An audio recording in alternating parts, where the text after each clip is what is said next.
Ayan, so after one day, naging successful na yung ginawa nating withdrawal from ShopeePay.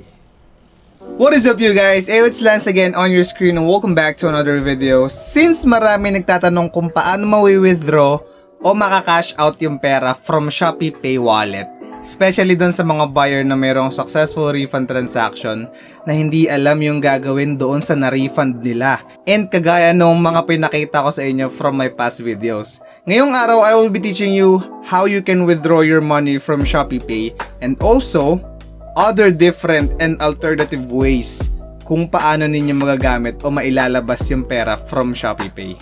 Disclaimer, hindi lang ito tutorial kung paano mag-withdraw. Magbibigay rin ako ng ibang tips at paraan kung paano magamit at kung paano hindi masasayang yung pera ninyo sa ShopeePay. Kung ikaw ay isang mainipin na viewer, naiintindihan ko. Kaya kung alam mo na kung ano hinahanap mo in this video, ito yung mga timestamps na pwede mong gamitin para i-skip mo tong video doon sa part na gusto mo. Okay? By the way, before I start this video, I would like to thank you all guys for 2,700 subscribers. And kung bago ka pa lang dito, hi, I am Lance Aldrin. Gumagawa ako ng videos about free apps, tutorials, and product reviews. Kung gusto mo pang mapanood yung iba kong video, feel free to subscribe and hit mo na rin yung notification bell para ma-notify ka once na mag-upload ako ng panibagong video. Bago ka magtungo sa pag-withdraw ng iyong pera from ShopeePay wallet, my questions are, meron ka bang bank account na accepted ni Shopee? Kung meron, skip this video sa timestamp na to para di masayang ang oras mo, okay? Kung wala ka namang active bank account, then panoorin mo tong buong video para wala kang ma-miss na information kung paano ang gagawin mo sa iyong ShopeePay balance. Next question, meron ka bang valid ID na hinihingi ni Shopee for verification purposes? Ano ba yung mga yon? Pili ka lang na isa dito. Passport, driver's license, NBI clearance, Alien Certification of Registration, UMID, SSS card, PRC ID, Valid ID, Postal ID, Voter's ID, and OFW ID card.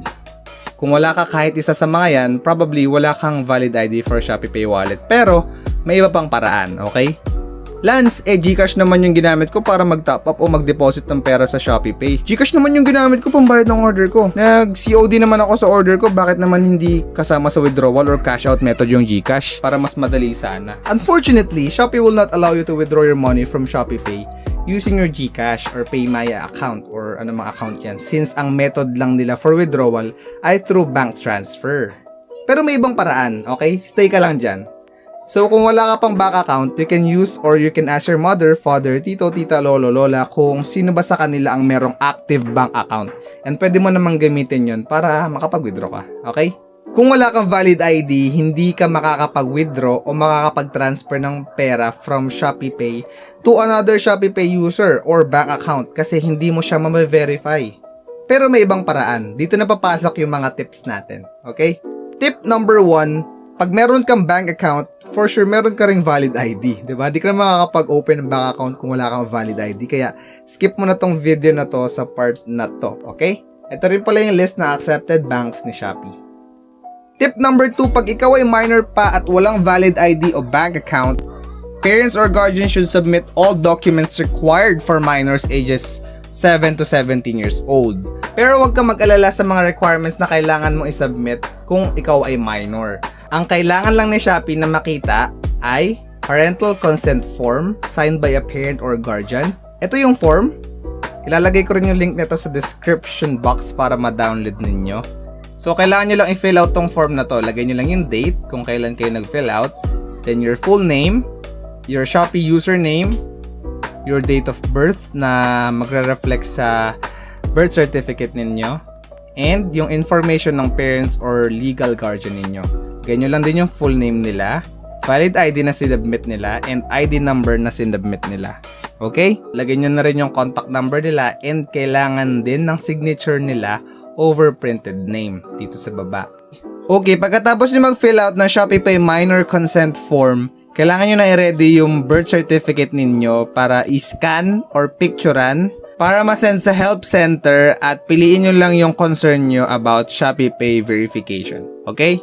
Once na ma-verify mo na siya using this method, pwede ka namang hiram ng bank account sa iba. Madali na lang siya i-enroll. Maya-maya ipapakita ko yung step by step kung paano siya gawin. Real time natin siyang gagawin, okay? Tip number 3, pag hindi ka naman minor at wala kang valid ID, naku, kumuha ka na. Joke lang. Pwede mo naman gamitin yung ibang pangalan and information at ID ng mga kakilala mo or kamag-anak mo basta magpaalam ka lang para maging verified yung ShopeePay mo. Pero wag kayo magpo-falsify ng documents, ha, bawal yon. Kung anong name sa ID na hiniram ninyo, yun din yung i-register ninyo sa ShopeePay, okay? Tip number 4, ito. Para pa rin sa mga wala talagang bank account, yung wala talagang mahiraman. Pag na-verify mo na yung ShopeePay mo, for example, ikaw to, may sobra kang laman sa wallet mo o may na-refund ka na pera na na-deposit na sa ShopeePay mo at hindi mo naman magamit-gamit. Kapag may friend ka o may kakilala na o-order sa Shopee, pwede mong gamitin yung ShopeePay balance mo pambayad ng order nila. At ikaw naman, ang gagawin mo na lang, hihingin mo na lang yung exact amount na nagamit mo para sa order nila in the form of cash. Kumbaga nagpo-order sila sa'yo at mag-aabot na lang sila ng cash. And in this way, magagamit mo na yung pera mo sa ShopeePay na hindi mo mailabas-labas para ka na rin nag-withdraw, diba? Step number 5 para makapag-withdraw, pag na-verify mo na yung ShopeePay wallet mo, meron doong feature na pwede mo siyang i-transfer to another ShopeePay user, okay? Listen very carefully. For example, si kapatid mo o pinsan mo o girlfriend, boyfriend, may balak siyang mag-cash in using GCash or may balak siyang umorder sa Shopee. Ngayon sabihin mo sa kanya, "Uy tropa, magkano ba i-cash in mo o magkano ba yung orderin mo?" 200 lang. Sakto, may 200 pa ako sa ShopeePay ko. Gusto mo, transfer ko na lang sa'yo? Tapos abutan mo na lang ako ng cash o send mo na lang sa GCash ko. Sige, ito yung ShopeePay username ko. Once na makuha mo na yung ShopeePay username niya, transfer mo na sa kanya. Punta ka lang sa ShopeePay under Me tab, select transfer, enter mo yung phone number niya or yung username niya, then select mo na kapag lumabas na at tama. And then, gagawin mo lang, lalagay mo lang yung amount. Pwede ka maglagay ng description pero optional lang yan and optional lang din yung virtual card. Okay? Now, if you're done, click confirm. And pag natapos na yon, sobrang dali lang, hindi ka na maghihintay ng isang araw.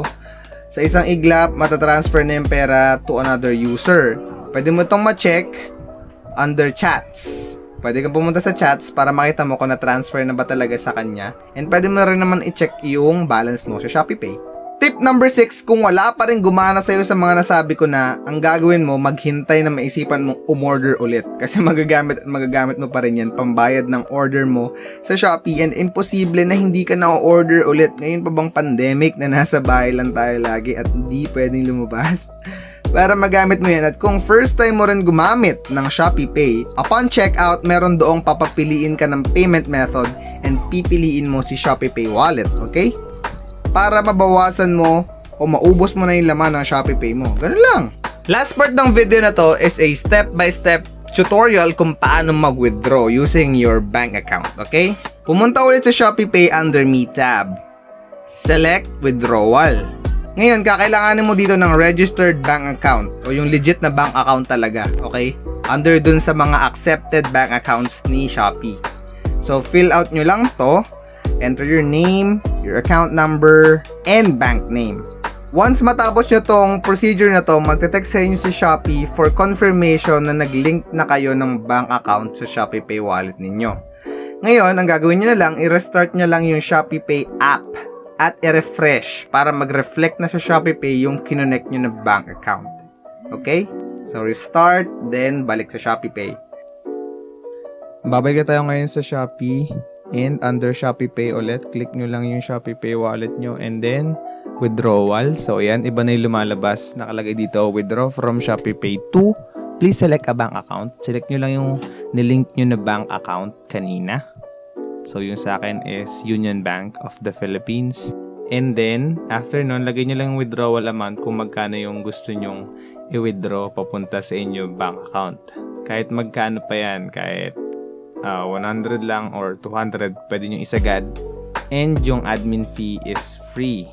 So, wala kayong babayarang fees sa pag-withdraw ng pera nyo from ShopeePay wallet. Take note, yung money po is hindi agad magre-reflect sa bank account. It will take 1 to 2 working days para makita nyo yung amount na to sa bank account ninyo. Pwede nyo rin i-tick na lang yung box dito, yung withdraw current balance, kung magkano yung laman ng ShopeePay wallet nyo. Lahat makukuha nyo yun. So, Dito kapag click natin yung next, idadali niya tayo dito sa confirmation o i-review natin yung ating transaction. And then when you click confirm, it will ask you to authenticate. You can use fingerprint or enter your ShopeePay PIN. Okay, after that, lalabas na yung summary ng ating withdrawal details. Uulitin ko, it will take 1 to 2 days para mag-reflect yung pera na to doon sa ating bank account.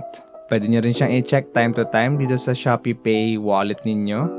As you can see, wala nang laman yung aking ShopeePay. Naubos na. Withdraw na natin. You can check dyan sa last transactions. As you can see, in progress pa siya. So yun guys, as you can see, successful na yung withdrawal na ginawa natin. It only took 1 day para makuha natin yung pera. And then, chinek ko na rin yung aking bank account and nandun na nga yung 225 pesos. Isang araw lang nakuha ko na agad yung withdraw. Dito na nagtatapos ang video na to and sana marami kayong natutuhan. At kung natulungan kita sa problema mo, please like mo naman tong video and share mo na rin sa friends mo. Wag mo rin kakalimutan mag-subscribe and hit mo na rin yung notification bell para mapanood mo pa yung mga susunod kong video about Shopee, tutorials, free apps, and product reviews. Yun lang. Thank you so much guys for watching this video. It's Lance and I'm signing off. Peace out.